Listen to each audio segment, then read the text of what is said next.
So you made it to the logo speech. Congratulations. The logo speech is going to be using all the information we've learned about visual aids to put together a PowerPoint presentation. So in this quick hit lecture, what I'm going to do is I'm going to talk to you about the requirements for this speech and how I'm going to grade it. First of all, let's talk about your audience. Your audience for this speech are your classmates. The purpose of this speech is for you to introduce yourself to your classmates. You're going to talk about your background and anything that might make you stand out. And you're also going to show me that you understand the information that we learned in the visual aid learning module. So a huge part of the grade is based on the quality of the visual aid that you present.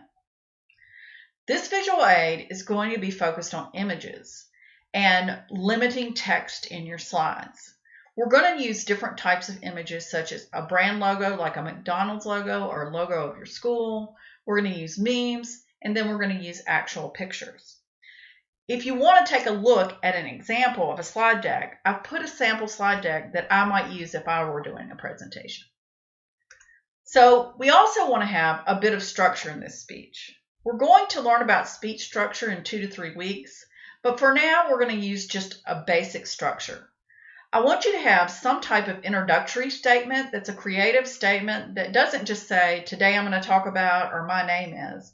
I want some kind of hook, like, I'm a teacher, so people always have weird first impressions of me. So today I'm going to talk about how your impressions might be wrong. So first let me get started by, so some type of unique or creative statement. Then you're going to have a body of the speech, and I'm going to talk about what's required in the body in the next slide. Then I want you to have a conclusion, which for this speech is, thank you. So basically let us know that you're done with this speech. In this speech, I want you to have 3 main categories. They're required.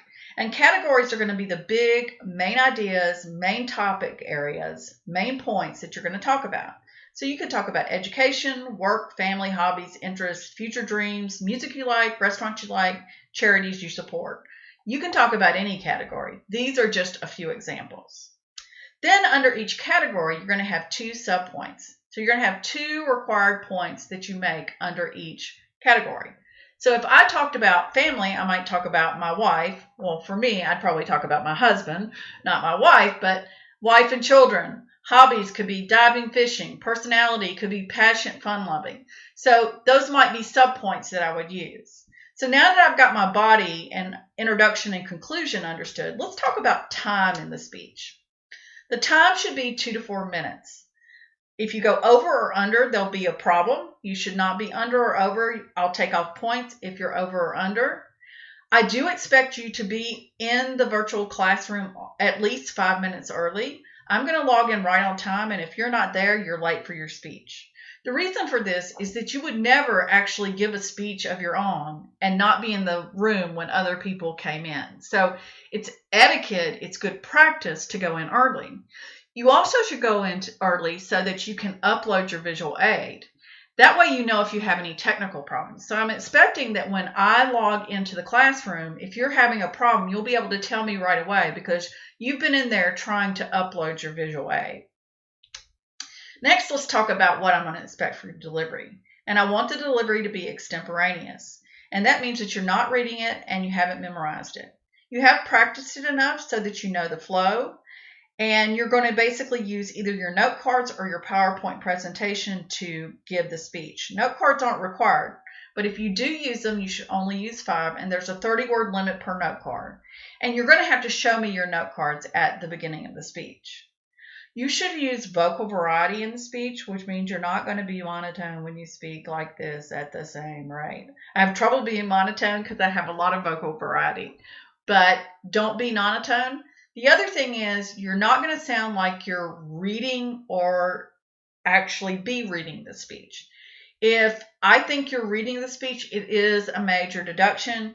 If you sound like you're reading the speech, it is a major deduction. This is really the most boring form of delivery that you can give. So that is a real no-no.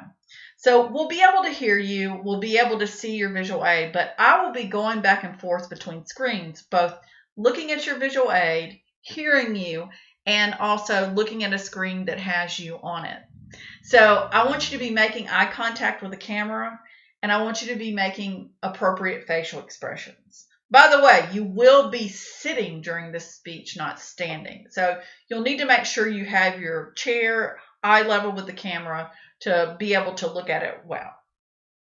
You should also make sure that there's no background distractions or noises. So you should pay attention to what's behind you in the speech, and you want to make sure there's no animals or other people that are making noise, no construction equipment going on, anything like that that might interfere with the speech. You want to make sure that you are using your visual aid properly. So as you're speaking, you are moving the visual aid as it should be moved as part of the presentation. What I see sometimes is people get halfway through their speech and they haven't moved the visual aid. That means that they didn't really practice with the visual aid. So you need to practice with that visual aid and move that visual aid at key points in your speech. My goal and my hope is that you would not even need note cards and you could use the visual aid to give your speech. But I want to make sure that they're congruent, and if they're not, that's a deduction. Then I want to see evidence of practice. Some people try to get on, particularly with this speech, kind of wing it. I want to see that you have a well-structured speech that you practiced at least 10 times. So now let's talk about the submission requirements. You're going to have a PowerPoint that you work on and do. And I need you to turn that PowerPoint in on the due date that's in Blackboard. So the PowerPoint should be uploaded as an assignment on the due date. Then in terms of delivery, you can give the speech or deliver the speech from the day it's due to 2 to 3 days after it. You'll know what days you can select based up on Sign Up Genius. So you should go in to Sign Up Genius and you should sign up for a delivery time. You're required to sign up for a delivery time by the same day that the speech is due.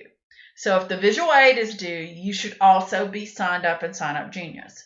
I encourage you to sign up now, but you're late if you don't sign up by the due date. Then you should show up for your delivery as it's scheduled on Sign Up Genius. If you don't show up for that time, then you're late. So let me just go over this one more time. The visual aid is due on the assignment date. Your scheduled delivery is due on the assignment date. Your actual delivery is due on when you sign up in Sign Up Genius. So you need to make sure that you meet those submission requirements relative to the speech. So this covers the high-level requirements for the speech. I hope this has been helpful, and thank you.